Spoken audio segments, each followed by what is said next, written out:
Trump কি দুনিয়াকে ওলট পালট করে দিতে চান? তার হাত ধরে কি আসবে নতুন ওয়ার্ল্ড অর্ডার?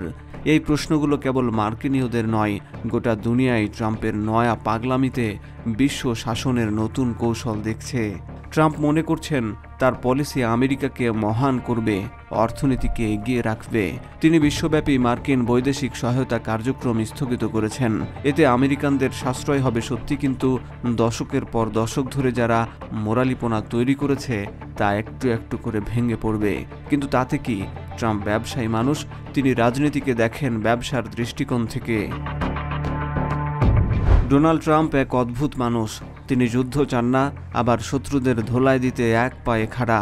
ফের প্রেসিডেন্টের দায়িত্ব নেয়ার 2 সপ্তাহ না পেরোতেই ট্রাম্প বাণিজ্য যুদ্ধ শুরু করেছেন পুরনো শত্রুদের সাথে। কানাডা, মেক্সিকো আর চীনের পণ্যে শুল্ক বাড়িয়ে দিয়েছেন তিনি। ট্রাম্প প্রতিবেশী মেক্সিকো আর কানাডাকে আগে থেকে সহ্য করতে পারেন না। তিনি বহুবারই বলেছেন কানাডা আমেরিকার সাথে মিশে যাক, 2 দেশের এক মানচিত্র হোক। কিন্তু তার আহ্বান কানে তুলেনি কানাডা সরকার। আরেক প্রতিবেশী মেক্সিকোকেও কথায় কথায় গালমন্দ করেন ট্রাম্প। রাশিয়ার সাথে ট্রাম্পের সখ্যের কথা শোনা গেলেও চীনকে নিয়ে তার যত অস্বস্তি। শনিবার কঠোর এক সিদ্ধান্ত নিয়েছেন ডোনাল্ড ট্রাম্প।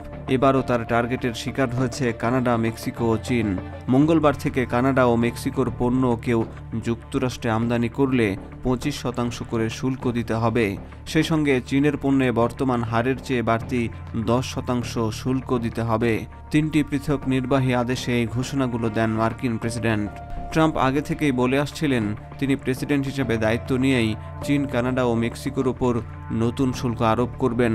ট্রাম্প এমনটাও গর্ব করে বলেছেন এই শুল্ক আরোপের বিষয়টি মার্কিন অর্থনীতির জন্য আশীর্বাদ হবে। ট্রাম্প তার শুল্ক আরোপের প্রতিশ্রুতি রাখলেন বটে, কিন্তু এই পাগলাটে সিদ্ধান্ত ভোগাবে বিশ্বকে।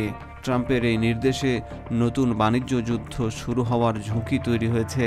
এমনকি বিশ্ব অর্থনীতিতে মন্দাও ধেয়ে আসবে, সেই সঙ্গে বাড়বে মূল্যস্ফীতি।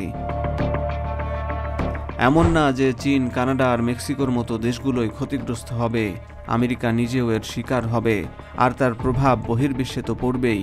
সিএনএন জানিয়েছে ওই 3 দেশের পণ্যের উপর শুল্ক আরোপ করায় গাড়িসহ অনেক পণ্যের দাম বাড়বে। চীনা পণ্যের ওপর 10% শুল্ক আরোপের নির্বাহী আদেশের মাধ্যমে কথিত ডি মিনিমিস নামের একটি লুপহোল বন্ধ হয়ে যাবে। এই সুবিধার কারণে এতদিন যুক্তরাষ্ট্রে $800 বা তার চেয়ে কম দামের কোনো পণ্য আমদানি করলে কোনো ধরনের শুল্ক দিতে হতো না। সুবিধাটি গ্রহণ করত যুক্তরাষ্ট্রের ছোট ছোট ব্যবসায়ীরা। এছাড়া চীনা কোম্পানি শিন এবং থেমুর মতো প্রতিষ্ঠানগুলো এটি ব্যবহার করত, কিন্তু এবার তার সম্ভব হবে না। ফলে 2 দেশের ব্যবসায়ীরাই তাতে ক্ষতিগ্রস্ত হবে। তবে চূড়ান্ত চাপটা পড়বে মার্কিন ভোক্তাদের ওপর। তাদের অতিরিক্ত অর্থ খরচ করতে হবে। সিএনএন জানিয়েছে কানাডার জ্বালানি পণ্যের ওপর 10% শুল্ক আরোপ করা হবে। যেহেতু যুক্তরাষ্ট্রের অনেক মানুষ কানাডার জ্বালানির ওপর নির্ভরশীল, তাই তাদের এই সুবিধা ভোগ করতে বাড়তি অর্থ গুনতে হবে। যুক্তরাষ্ট্রের শীর্ষ বাণিজ্য অংশীদারদের অন্যতম হল চীন, কানাডা ও মেক্সিকো। গত বছর যুক্তরাষ্ট্রের আমদানি পণ্যের 40% গেছে এই 3 দেশ থেকে।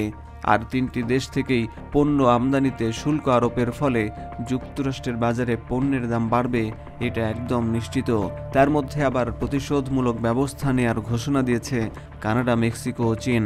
কানাডার প্রধানমন্ত্রী জাস্টিন ট্রুডো বলেছেন পাল্টা ব্যবস্থা হিসাবে $155 বিলিয়ন মূল্যের মার্কিন পণ্যের ওপর 25% শুল্ক আরোপ করবে তার সরকার। মেক্সিকোর প্রেসিডেন্ট ক্লদিয়া শেনবাউম শনিবারই ঘোষণা দেন যুক্তরাষ্ট্রের এই শুল্ক আরোপের বিরুদ্ধে পাল্টা ব্যবস্থা নেবে তার দেশ। ট্রাম্পের শুল্ক আরোপের পদক্ষেপ বিশ্বব্যাপী অর্থনীতিতে আঘাত হানবে। কিছু অর্থনীতিবিদ এর মধ্যে ভবিষ্যৎবাণী করেছেন ট্রাম্পের শুল্ক অনেক মার্কিন উৎপাদনকারী, কৃষক ও কর্মী শ্রমিকদের ক্ষতি করবে।